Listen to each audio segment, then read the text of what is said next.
So what's up guys, this is Nishan Singh back with another video. And आज की इस video में मैं आपको बताने जा रहा हूँ 3D प्रिंटिंग के बारे में।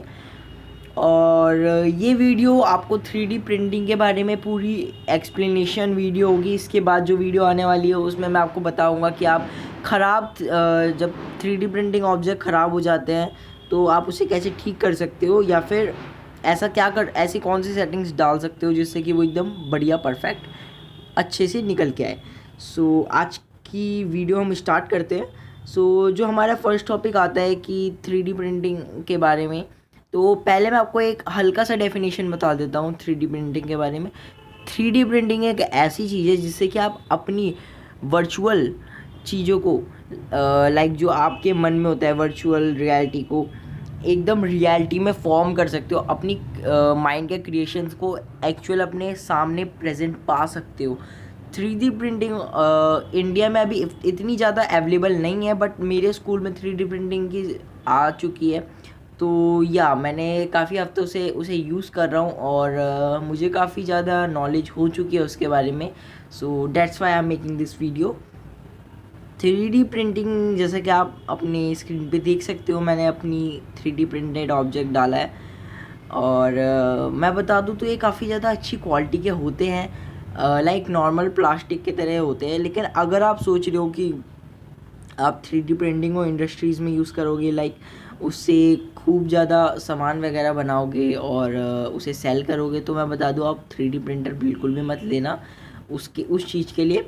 क्योंकि ये जो 3D प्रिंटर्स होते हैं, ये बेसिकली एक चीज़ को फॉर्म करने के लिए होते हैं, ना कि एक चीज़ को बार बार फॉर्म करने के लिए। लाइक आप कर सकते हो, बट अगर आप एक नॉर्मल साइज़ का अच्छी क्वालिटी का एकदम मज़बूत आइटम बना रहे हो, तो वो लेगा आपका ऑलमोस्ट 5 से 15 घंटे तक वो आपके टाइम ले सकते हैं।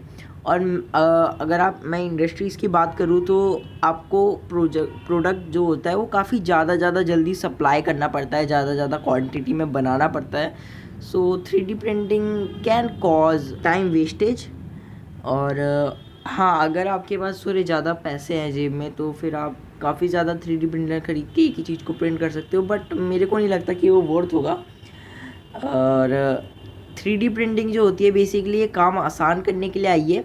लाइक अगर हमें कोई भी सामान चाहिए और किसी भी टाइप का कोई स्पेयर पार्ट वगैरह वगैरह, सो हम उसे उस चीज़ के लिए यूज़ कर सकते हैं। या फिर अगर आपको कोई चीज़ नई बनानी है, कोई नई चीज़ की बल्क में चाहिए, तो आप उस 3D प्रिंटिंग से उसके ऑब्जेक्ट बना सकते हो और फिर उसे बार बार रिपीट कर सकते हो, जैसा कि हमारे पुराने टाइम में बनते थे। लाइक अभी भी बनता है, लाइक जो प्लास्टिक के सामान होते हैं उस टाइप से आप उस टाइप से आप बना सकते हो। उस वहाँ पे आप यूज़ कर सकते हो। मैं 3D प्रिंटिंग बता दूँ आपको कहाँ पे आप यूज़ कर सकते हो। अगर आप एक इंजीनियरिंग स्टूडेंट हो या फिर आप इलेक्ट्रिक स्टूडेंट हो, सो ये आपके बहुत काम आने वाला है। या फिर और भी किसी चीज़ में हो, लाइक मॉडलिंग वगैरह, आई गेस शायद, तो ये आपके काफ़ी ज़्यादा काम आ सकती है। क्योंकि इससे आप कोई भी चीज़ को अपने हाथों में ला सकते हो। कोई भी अपने मन की चीज़ को हाथ में ला के उससे यूज़ कर सकते हो। और इससे काफ़ी ज़्यादा आप गियर्स बना सकते हो और काफ़ी ज़्यादा अच्छी चीज़ें, लाइक किसी चीज़ का कवर, और कोई चीज़ अगर टूट जाए तो उसको स्पेयर पार्ट बना सकते हो। सो मेरे हिसाब से तो इंजीनियरिंग स्टूडेंट के लिए काफ़ी ज़्यादा बेनिफिशियल होगा 3D प्रिंटर। और 3D प्रिंटर की प्राइस के बारे में बात करें तो एंडर 3, जो कि अच्छा खासा 3D प्रिंटर माना जाता है, वो कि आपको 15,000 में मिल जाता है। और मुझे नहीं लगता कि 15,000 आज की इस जनरेशन में कोई इतना मानता भी है। मतलब 15,000 काफ़ी ज़्यादा कम हो गए हैं आजकल के उसमें जनरेशन में। हालांकि आजकल के तो फ़ोन्स भी 15,000, 20,000, 25,000 तक के आते हैं। सो मैक्सिमम आप एक फ़ोन की प्राइस में एक फ़ोन को प्रिंट कर सकते हो। So it's not a bad deal. और आज के लिए बस इतना ही। मिलता हूँ आपसे नेक्स्ट वीडियो में। Till then bye and have a great day.